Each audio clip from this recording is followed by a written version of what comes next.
سلام، وقت شما بخیر. جلسه 48 ماست از مضمون راوتینگ سویچینگ 1 و ادامه بحث ماست در ویلن. در جلسه قبلی ما ویلن گفتیم چطور ایجاد میشه، بعدش هم گفتیم که چطور برش نام میتیم، اگر ویلن را دلیت کنیم چطور پاک میکنیم و چطور میتونیم که اینترفیس ها را شامل یک ویلن بسازیم. موضوع جلسه فعلی ما هم ادامه همون جلسه است. در این جلسه بر ما یک سناریو داده شده، گفته شما این را عیار سازی بکنین. دو سویچ داریم، سویچ 0 ماست که دو کامپیوتر به این وصل است، سویچ 1 ماست که دو کامپیوتر دیگه به این وصل هستند و در بین بعدش هم ترنک لینک باید عیار سازی شود. در هر دو سویچ گفته شما ویلن آیتی و ویلن اچ آر را چی کنین؟ عیار سازی کنین و کامپیوترهایی که در اینجا هستن هر کدام از اینها را مربوط یک از این ویلن ها بکنین. بعدش پینگ بکنین ببینید که کدام کامپیوترها که دیگر پینگ کرده میتونن و در کدام ساحه پینگ کرده نمیتونن که نیاز به ترنک پورت میشه یا ترنک لینک میشه. به خاطر از این کار ما شما بریم یک صفحه جدید از پاکت تریسر باز میکنیم، گرچه اینجا یک سناریو دارم. خب این را کار نمیگیریم، این باشه میریم یک صفحه جدید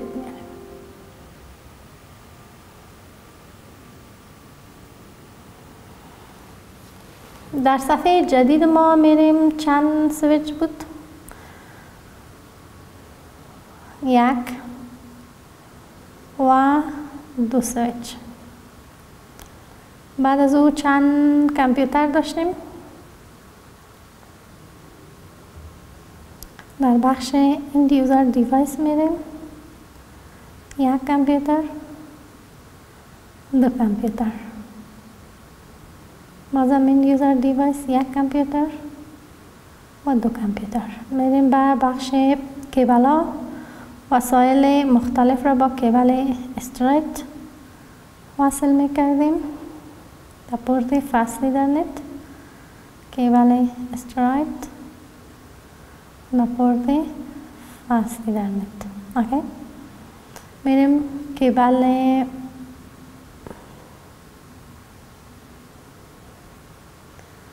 فاست ایترنت استریت فاست ایترنت و استریت. خب این هم وصل شد. حالا چی کار میکنیم؟ میریم دو سویچ را با هم وصل میکنیم. از کدام کیبل کار بینیم؟ کیبل کراس اوور. سیزی بیم با سیزی. یک سناریوی ساده است، فقط هم قدره که بر ما در سلاید گفته شده که شما اینمی عیارسازی را انجام بدید. خب اول میریم بعد داخل سویچ 0 ماست. از اینجا میریم در محیط سیلایش و میریم در مود بعدی ما enable config t. بعد از این ویلن میسازیم. کار اول میریم ویلن ست نیم ازی باشه آیتی و اگزیت. یک ویلن را ساختیم. ویلن دومی را میسازم. ویلن 200. اوکی، اشتباه دادم کامند را. ویلن 200 نیم ازی باشه HR و اگزیت. خب از ویلن ها را در سویچ 1 ست کردیم و میریم پورت هایش را میبینیم. خب پورت ها معلوم تر است دیگه. وقتی که کیبل ها نصب میکردیم فاست ایترنت 01 و 02 داشتیم، اونا را در امی ویلن شامل میکنیم. به خاطر از او کار چی میگیم؟ اینترفیس فاست ایترنت 01. 01 چی شد؟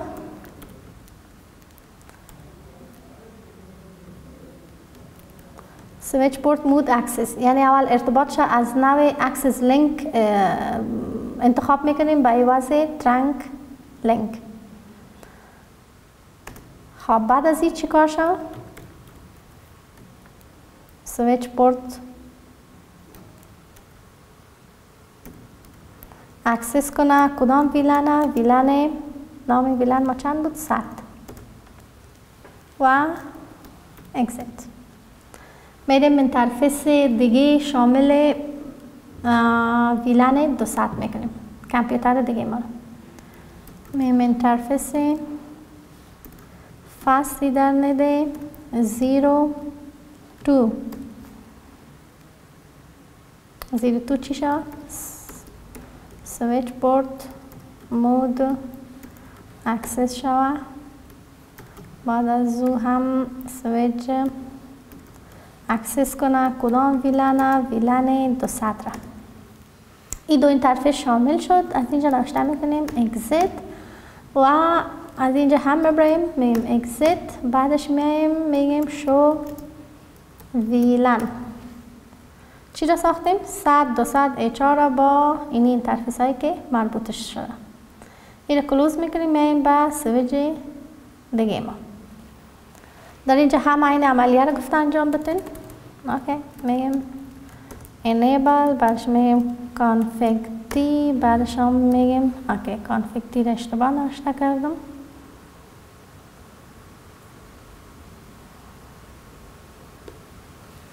خب تا ای که این پروسس خدا بکنم ما میریم به آی پی میتیم برای کامپیوترهایی که در این ویلن داریم.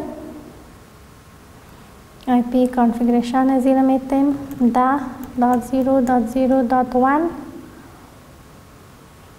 این هم دن. میریم برای دیگهش آی پی میتیم 10.0.0.2 این هم آی پی گرفت.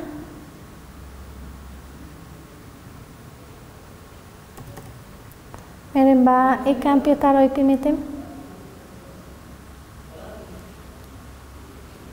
10.0.0. تا دو را داده بدیم .3 و با کامپیوتر دیگه ما آی پی میتیم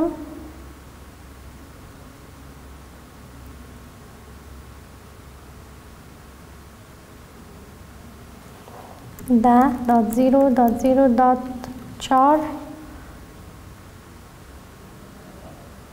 این هم خلاص شد. باید ویلن در سویچ دیگه هم عیارسازی بکنیم. نوشته میکنیم config t. بعد از config t نوشته میکنیم ویلن خیر است چون سویچ ها فرق داره میشه شما را تغییر بدین. name it exit باز ویلن 200 name HR exit. دیگه چی کار میکنیم؟ اینترفیس ها را مشخص میکنیم. اینترفیس فاست ایترنت 01 به چی تبدیل شود؟ به کدام مود به سویچ پورت مود اکسس شود و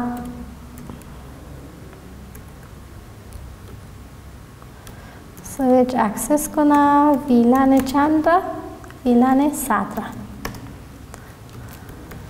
اگزیت. اینترفیس فاست ایترنت 02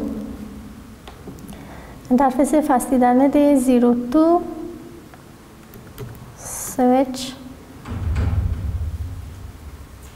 پورت مود اکسس با مود اکسس لینک به بعد از او سویچ اکسس ویلن 200 این هم اگزیت. اینجا هم اگزیت و شو ویلن. دو اینترفیس و دو ویلن که شامل دو اینترفیس میشه. یک اینترفیس برای هر ویلن ما تخصیص دادیم ایجاد شده. خب این هم کلوز میکنیم. آی پی هم دادیم. اینا رو میریم پینگ میکنیم. ببینیم که کدام کامپیوتر میتونه که دیگه خود را پینگ کنه. بخش کاماند پرامپت میریم میگیم پینگ 10.0.0.1 خودش از .2.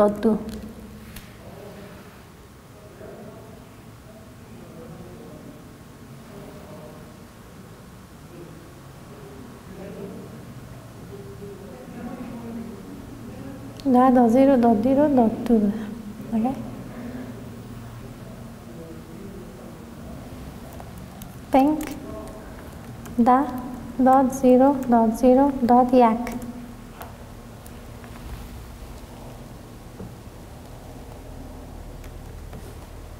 و پینگ نمیکنه. اگر از بیایم ایده تست کنیم پینگ 10.0.0.3. خب این ما میشه که پینگ کنه. خب این هم میشه که کار بکنه و بخاطر از اینکه ما حالا بتانیم که ویلن های مختلف را در ارتباط برقرار کنه بین ویلن های مختلف. مثلا در اینجا یک سویچ است، اینجا دیگه است، در اینجا دو ویلن داریم، دو ویلن در اینجا داریم. بخاطر که بین از اینا ارتباط برقرار شود ما در بین از پورت ترنک کار میگیریم. ترنک اکسس بعدش ویلن های مختلف را قادر میسازه که با هم ارتباط برقرار کنه. و کامپیوترها در یک ویلن و یک سگمنت که هستن یکی دیگر رو شناسایی میکنن. وقتی که از ویلن خارج میشن باز یکی دیگر رو شناسایی کردن نمیتونن. موضوع بعدی است که ما چطور میتونیم که ویلن ها را پاک کنیم. به خاطر پاک کردن ویلن نوشته میکنیم که نو ویلن قبلا کار کرده بودیم اما گفتیم نو ویلن اینترفیس را هم از بین میبره. ما باید اینترفیس را اول از حالت مثلا در این سویچ می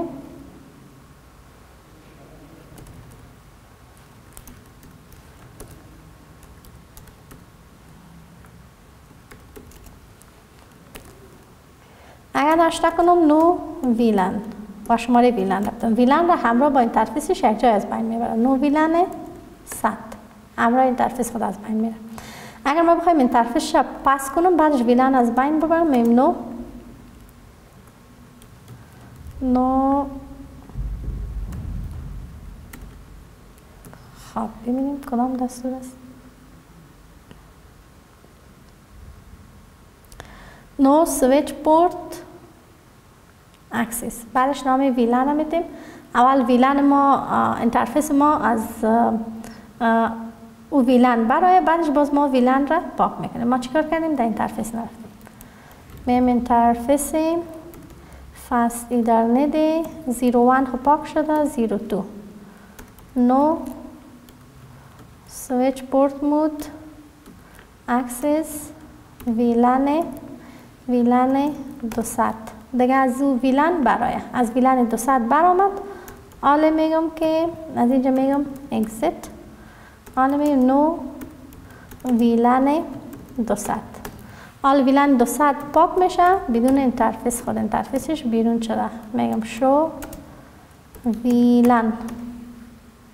خب همه چیز پاک شده. در اینجا یک اینترفیس یک مانده. ببینید اینترفیس فاست ایترنت 2 در جایش آمد اما ویلنش پاک شد.